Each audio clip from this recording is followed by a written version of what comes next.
In the silence of a modern gallery, a weathered granite slab stands alone, a timeless messenger from a forgotten age.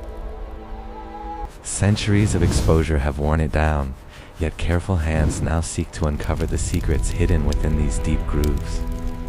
As we gaze into the cracks of the stone, the gray granite fades, transporting us back to a frozen, rugged winter. Here, hands hardened by cold and labor grip iron and wood, preparing to carve a legacy that will outlast them all. With every strike of the chisel, sparks fly into the freezing air, turning raw stone into a vessel of memory. A Runemaster pauses on a windswept hill, his breath rising like a prayer against the harsh Nordic gloom. Below him lies the village, a fragile cluster of warmth and life amidst the vast, indifferent fog of the north.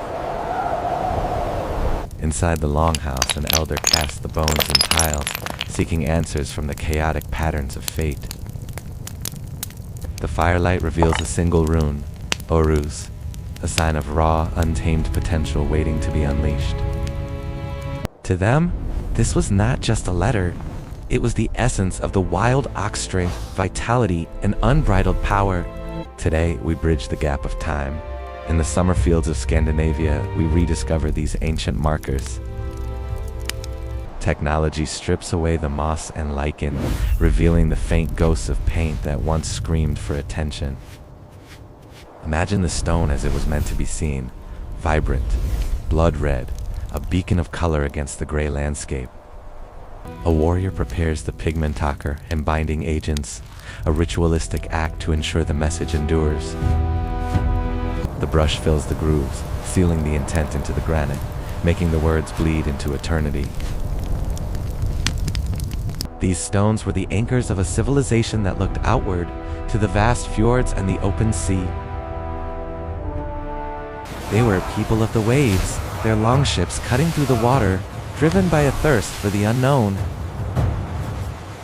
Guided by faith and superstition, the captain clutches a rune for protection, trusting in symbols to steer his fate. Rado, the journey, a symbol of movement, of the rhythm of travel, and the path that lies ahead. From the icy north, their trade routes spread like veins across Europe, carrying goods, war, and their alphabet. It began as the Futhark, named after its first 6 sounds, a script born not for ink, but for the knife. Over time, the complex Elder Futhark evolved into the simplified Younger Futhark, adapting to a changing language. On driftwood found on the beach, messages were carved, fleeting thoughts recorded on a canvas that would not last. Wood rots and returns to the earth. The vast majority of their history has decomposed, lost to the cycle of time. But the stone remains. It endures the storm, the rain, and the centuries, standing defiant against oblivion. In museums, we guard the few wooden survivors, rare fragments of everyday life preserved by sheer chance. Look closer, and the wood grain shifts, taking us back to the very beginning, to the roots of the world tree. Yggdrasil, the cosmic ash holding the 9 worlds in its branches, connecting the heavens to the underworld. Here Odin, the Allfather, hung himself in a self-imposed sacrifice, swinging in the cosmic winds for 9 nights. Pain was the price of wisdom. He stared into the abyss, demanding the secrets of the universe to be revealed. Far below lay the well of Uward, swirling with dark, mystical waters, hiding the knowledge he sought. From the depths, the runes rose, glowing, phosphorescent shapes answering his call. With a scream of agony and triumph, he grasped them. The magic was seized and the knowledge was his. He gained the sight, the power to bind and unbind, gifting the runes to gods and men alike. This is the story told by firelight, passed down by storytellers who kept the history alive in the dark of winter. Generations listened, wide-eyed, absorbing the belief that these symbols held power beyond mere writing. They were not just letters, they were magic. Fire could not consume them. It only made them glow brighter. Science now takes the place of the storyteller. In sterile labs, we examine the physical reality of the myth.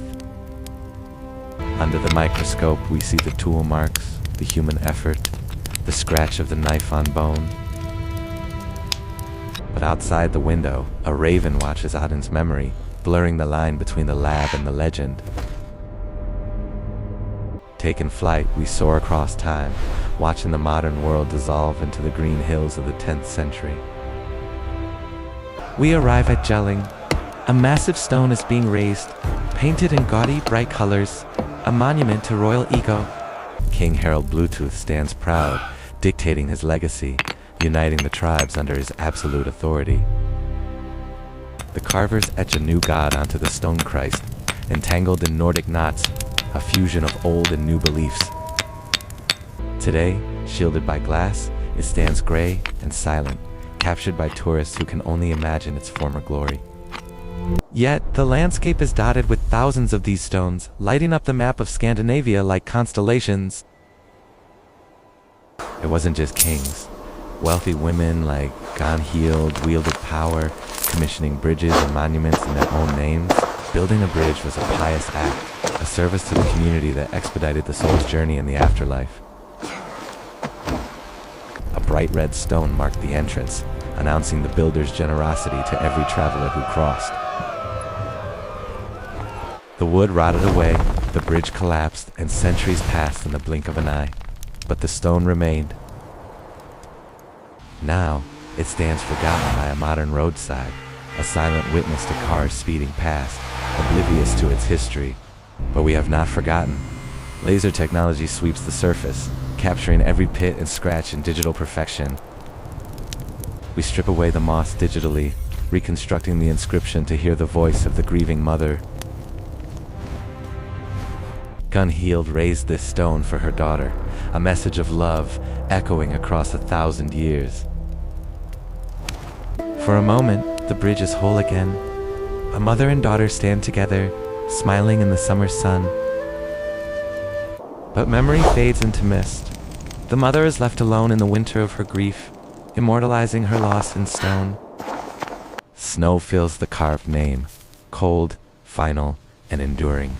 A testament that someone lived and someone was loved. From deep forests to church walls, these stones stand as stubborn reminders of lives that refuse to disappear. And in the shadows, the magic lingered. A pouch is opened, revealing the tools of the sorcerer. A seer stares into the fire, holding the secrets of the alphabet. Let us decode the first family of runes, Freya's Et. It begins with Fehu, wealth, not gold but cattle, the mobile assets of a nomadic people. To own cattle was to survive. It meant milk, meat, and prosperity grazing in the morning mist. Wealth flowed through the hands of merchants, silver weighed in scales, turning Fehu into tangible fortune. Then comes Yoruz, the aurochs, the wild ox, a symbol of raw physical strength and untamed vitality. It is the smith at the forge, muscles straining, hammering iron with the relentless energy of the wild beast. Therises, the thorn or the giant, sharp, dangerous, a reactive force that demands caution and respect. Like the frost giants rising from the ice, it represents the chaotic, terrifying powers of nature that must be withstood. Ansuz, the breath of Odin, the divine voice, communication, and the power of the spoken word. It is the chieftain commanding his people, wisdom carried on the cold wind, order spoken into existence. Inlaid in silver on a spear, Ansuz invokes the god of war and poetry, guiding the weapon with divine intent. Rito, the ride, the journey across the plains, the rhythm of galloping hooves, and the right path. It is the long ship cutting through the storm, the relentless drive to explore, to move, to conquer the horizon. Kinaz the torch, a light in the darkness. It represents knowledge, revelation, and the fire of creation. Stepping into the cave, the torch banishes the shadows, revealing truths that were previously hidden. Giabo the gift, X marks the spot where two forces cross. It is the rune of exchange, balance, and alliance. A handshake, a ring given, a contract made. A gift demands a gift, binding men in honor and obligation. Wonjo, joy, the banner flying high. It is the culmination of effort, the feeling of victory and belonging. It is the warmth of the mead hall, the laughter of kin, the celebration of life amidst the harsh winter. But darkness always lingers. We open the box to the second at Hamdall's family, the forces of nature and fate. A shield maiden prepares for what is to come, binding a ring of protection around her neck. The storm approaches. Hagalas hail, the destructive force of nature. It strikes without warning, shattering the peace like glass. Crops are flattened, roofs are destroyed. It is a reminder that we are small beneath the wrath of the sky. Note this need, the friction of two sticks. It is the resistance, the hardship, that forces us to innovate to survive. A wanderer struggles against the blizzard. Nothis is the constraint, the suffering that tests the human spirit. Isa ice, the stillness, a frozen moment. It is not death, but suspension, a time to wait. Like a ship trapped in the flows, progress stops. Patience becomes the only weapon against the blockage. Jira, the harvest, the turning year. It teaches us that patience pays off. After the ice comes the growth. Golden wheat bends in the sun. Giara is the reward for hard work, the natural cycle of time and fruition. Awas, the yew tree, the wood of the bow. It represents resilience, the connection between life and death. In the deep forest, the hunter draws the string. The yew bends but does not break, delivering death with precision. Perthro, the dice cup, the mystery of fate, the unknown variable that can change everything in an instant. The seeress casts the lots. We cannot control the outcome, only how we play the hand we are dealt. Alges, the elk, the protective urge. Like the antlers of the beast, it wards off danger and connects to the divine. Painted on shields, it creates a wall of faith, a collective defense against the chaos of battle.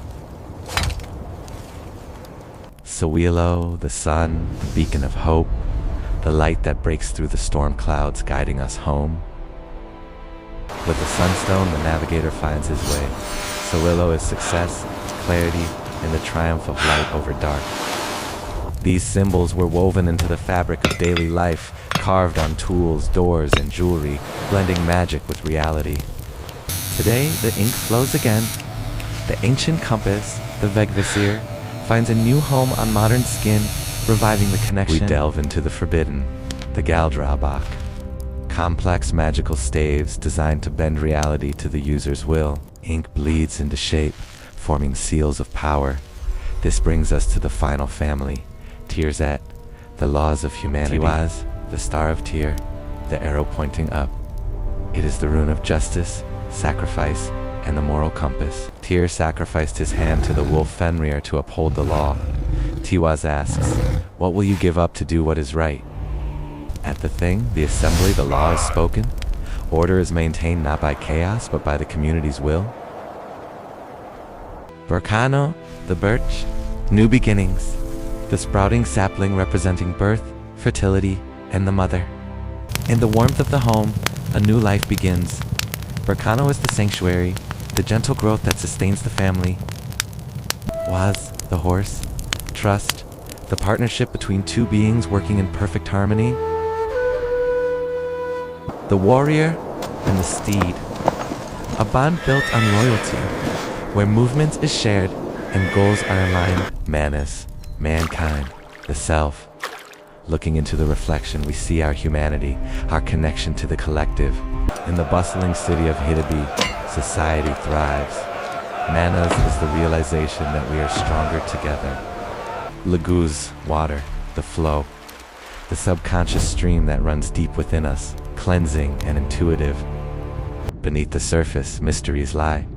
Like the ocean carrying the ship, Laguz is the emotional depth we navigate. Ingwaz, the seed, internal growth, the energy stored within, waiting for the right moment to burst forth. Dagaz, daybreak, the awakening, The sun rises, banishing the night, bringing clarity and a major breakthrough. Othala, heritage, the ancestral home. The legacy passed down from father to son, the roots that hold us firm. As the sword is passed, the cycle is complete. But not all stones speak of daily life. Some speak of the end. The rack stone.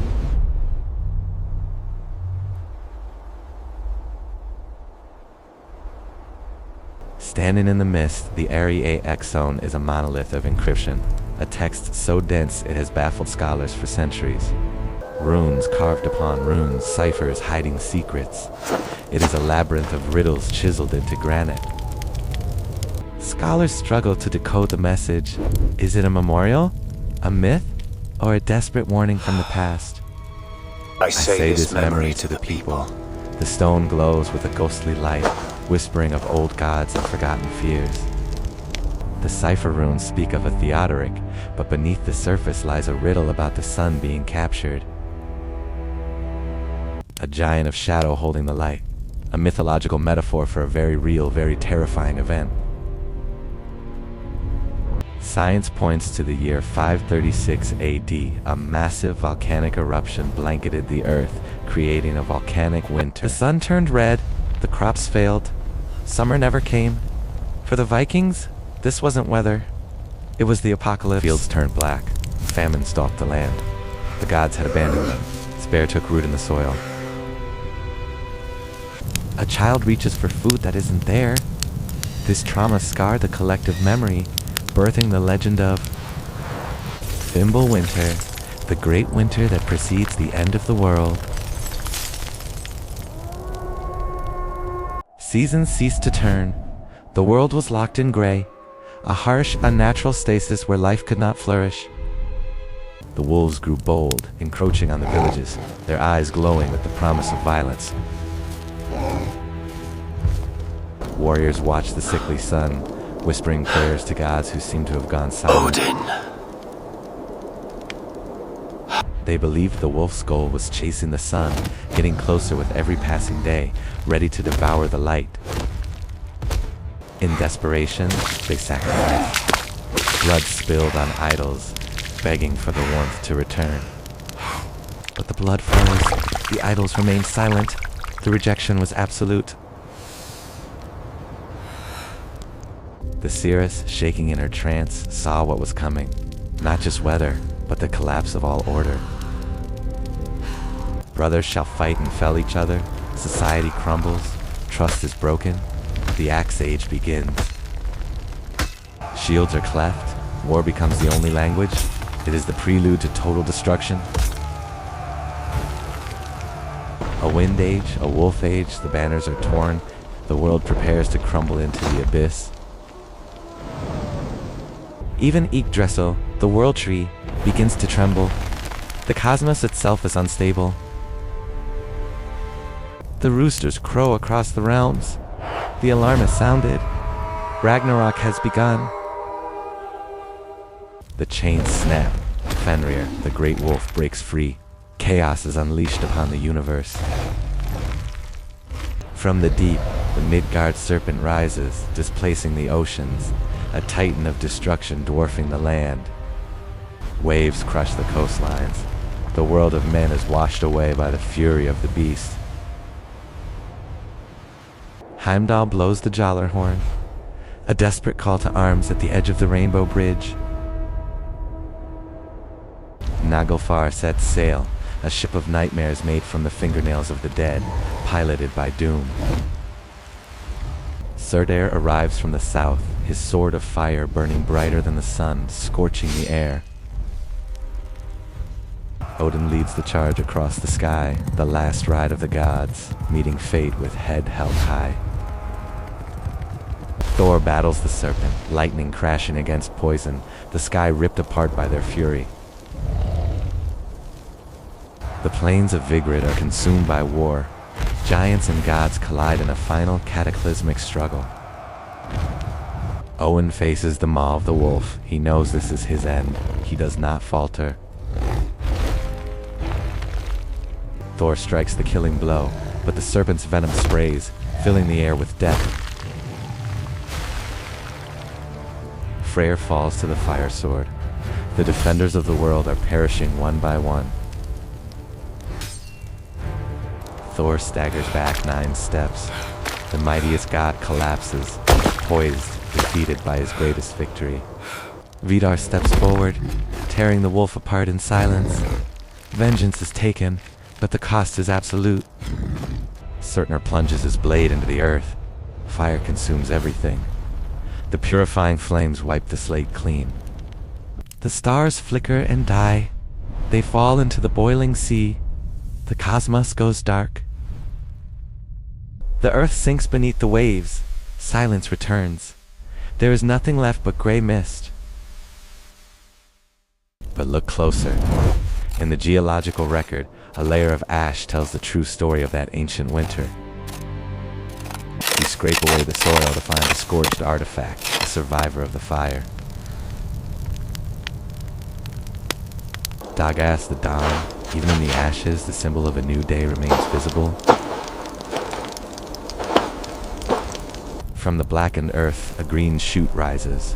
Life, stubborn and resilient, begins again. The forest returns. The terror of Fimble winter fades into myth, and peace settles over the north once more. A young man whittles wood in the sun. The Vikings were not just warriors of the apocalypse, they were people. They traveled far, to the golden city of Constantinople, serving as the elite Varangian guard. Inside the Hagia Sophia, amidst the holy grandeur, a bored guard left his mark on the marble. Tiny runes scratched into the railing read, Halfdan was here, a timeless act of human vandalism. He blows away the dust, smirking across the centuries, a reminder that he existed, that he was bored, that he was real. In the mud of medieval Bergen, we find more than just epic sagas. We find the text messages of the past. Archaeologists sift through wood chips, finding casual notes preserved in the wet earth.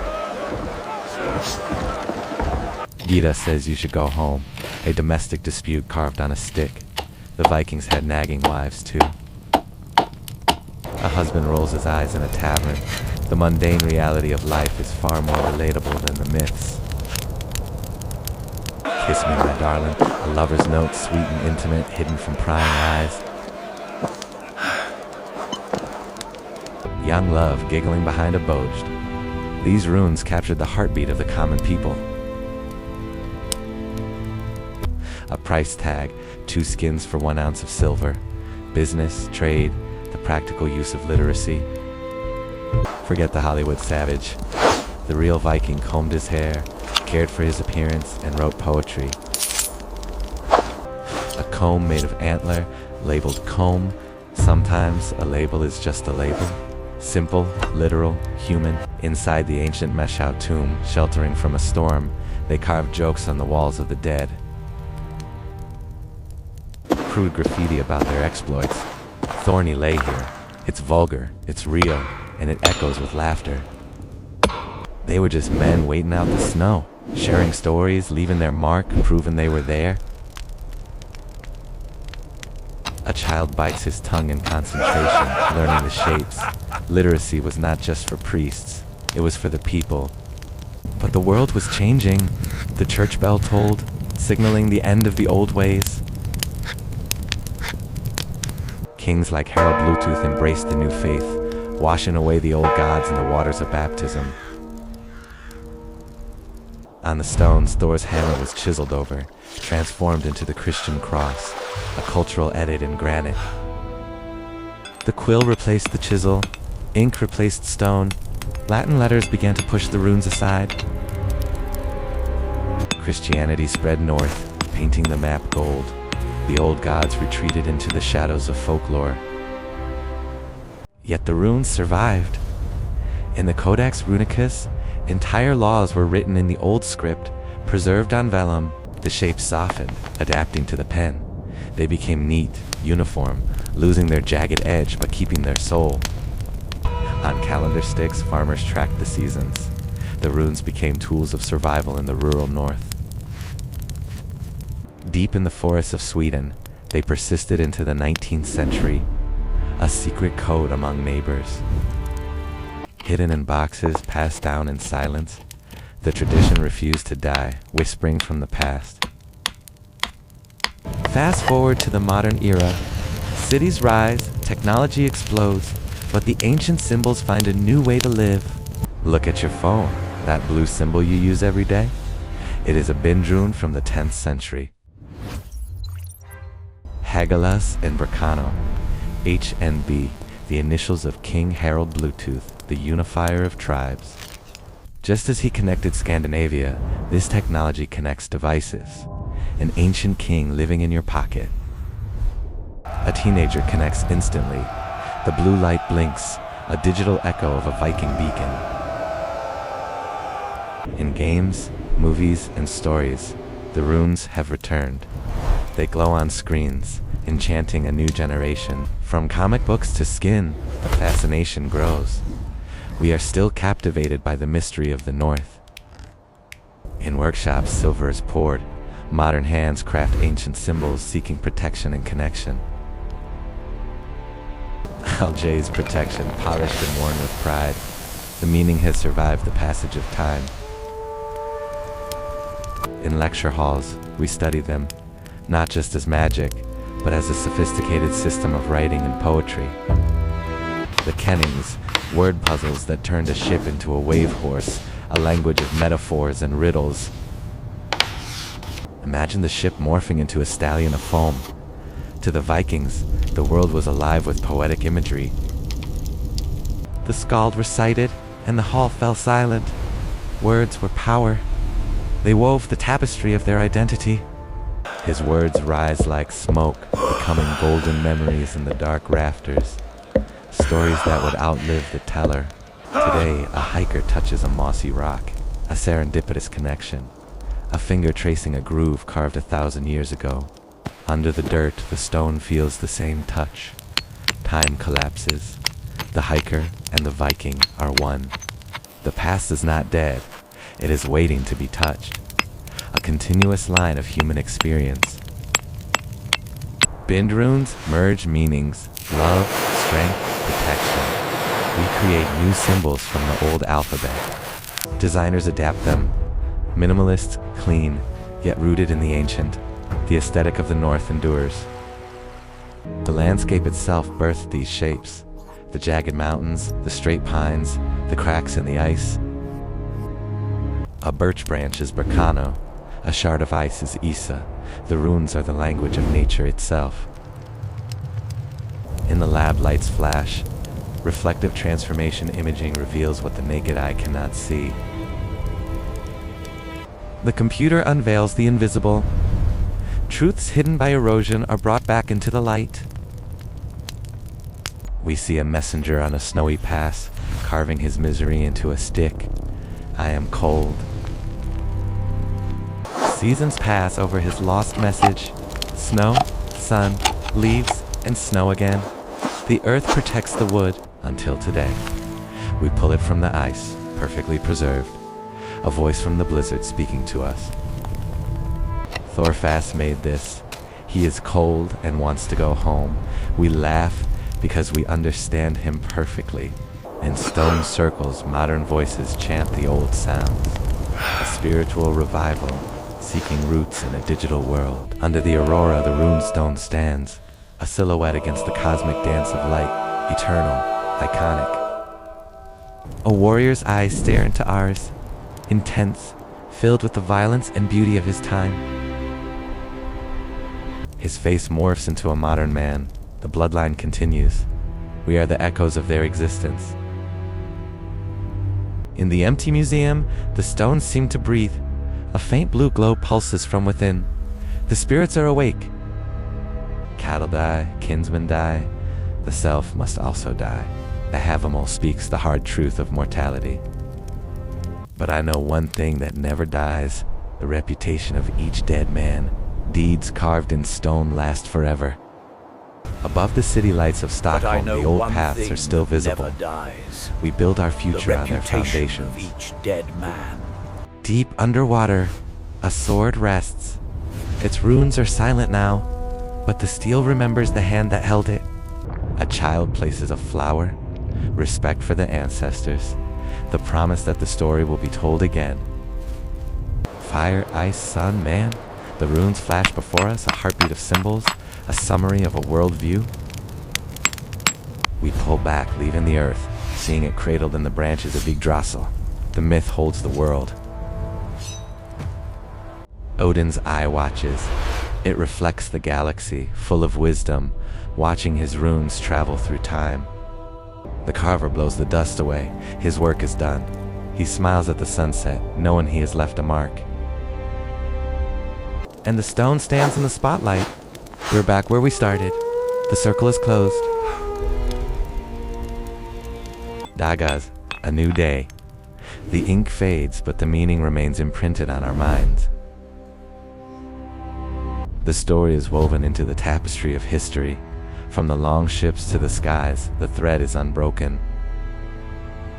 From wood to binary code, the medium changes, but the human need to communicate remains the same.